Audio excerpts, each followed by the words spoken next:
আলাইহি। খুব খেয়াল করে কথাটা শুনবেন। আল্লাহ রাসূল সাল্লাল্লাহু আলাইহি ওয়াসাল্লাম কেন দূরে চলে গেলেন, কেন একাকিত্ব লাভ করার জন্য ওই গাড়ে হেরায় চলে গেলেন? কারণ ওনার সমাজটা ছিল গুমরাহিতে ভরা, ওনার সমাজটা ছিল ইবাদাতুল আওসান, মূর্তি পূজায় ভরা। কিসে ভরা বলেন? মূর্তি পূজায় ভরা। ওনার সমাজটা ছিল ওয়াসজুদুল আসনাম, মূর্তিকে সিজদা করার সমাজ ছিল। এই জন্য রাসূলুল্লাহ সাল্লাল্লাহু আলাইহি ওয়াসাল্লাম একাকিত্ব বরণ করার জন্য এই শিরকি সমাজ, এই মূর্তি পূজার সমাজকে ছেড়ে উনি চলে গেলেন গাড়ে হেরায়। মুহতারাম হাজির, একটা জিনিস আপনাদের কাছে বুঝতে চাই, যে রাসূল ওহী গ্রহণ করার জন্য মূর্তি পূজার সমাজ ছেড়ে কোথায় চলে গেলেন? পর্বতের চূড়ায় চলে গেলেন। এই সমাজের আজ মুসলমান নাম ধারণ করে এরা মূর্তি পূজার পূজা মণ্ডপে যাচ্ছে, পূজা মণ্ডপে যাচ্ছে। সবচাইতে দুঃখের বিষয় হলো যে ইসলাম নাম ধারণ করে টুপি আর পাঞ্জাবি পরিধান করে পূজা মণ্ডপে গিয়ে গীতা পাঠ করছে। বলেন নাউজুবিল্লাহ। আর নাম হলো কি? ইসলাম। এই ইসলাম নাম দিয়ে মুসলমানদেরকে আর ধোঁকা দিবেন না।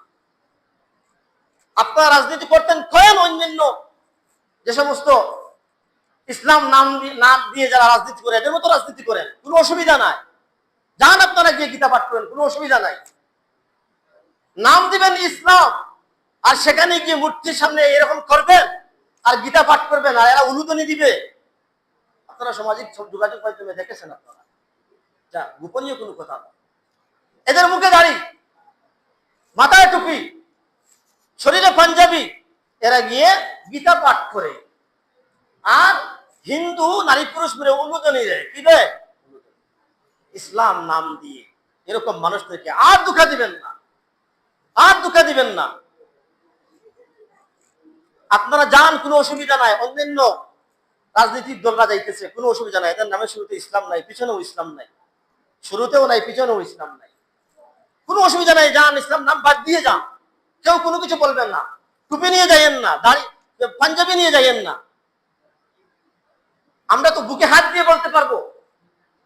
কেউ এরকম বলুক যে আমাদের কওমি উলামায়ে কেরাম যারা ইসলামী সিয়াসত করেন, বলেন জমিয়ত, বলেন খেলাফত, বলেন ইসলামী আন্দোলন, তারা গেছে এই জায়গায় গিয়ে শুভেচ্ছা জানাইছে, উলুদনি দিছে, গীতা পাঠ করছে?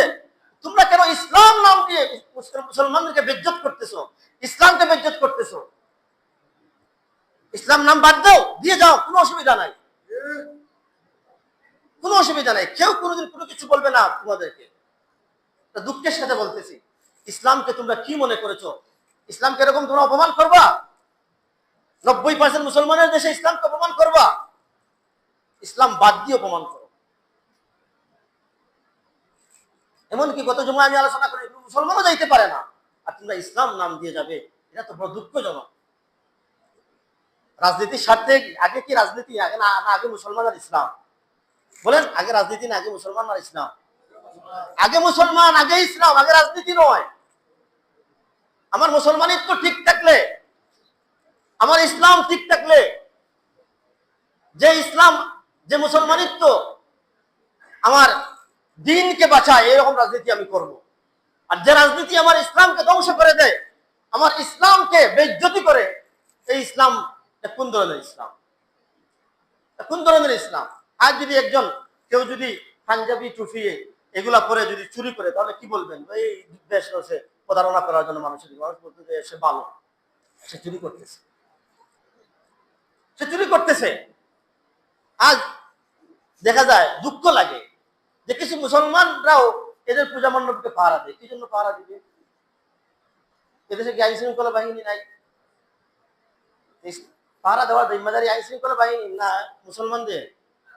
আমাদের দেশে যে এই গত কয়েকদিন আগের ঘটনা, গাজীপুর পূজা মণ্ডপের সভাপতি, তার নাম বজেন্দ্র সরকার, সে একজন মুসলিম শিশুকে তার পূজা মণ্ডপের কাছে কিছুদিন আগে দর্শন করেছে। মুসলিম শিশুরা দর্শিত হবে আর তোমরা পূজা মণ্ডপ পাহারা দিবে? শরম লাগে না? লজ্জা লাগে না? সামাজিক যোগাযোগ মাধ্যমে এগুলো দেখা যায়, কষ্ট লাগে, দুঃখ লাগে, এই জন্য বলতেছে। তো মুহতারাম হাজির, বলতে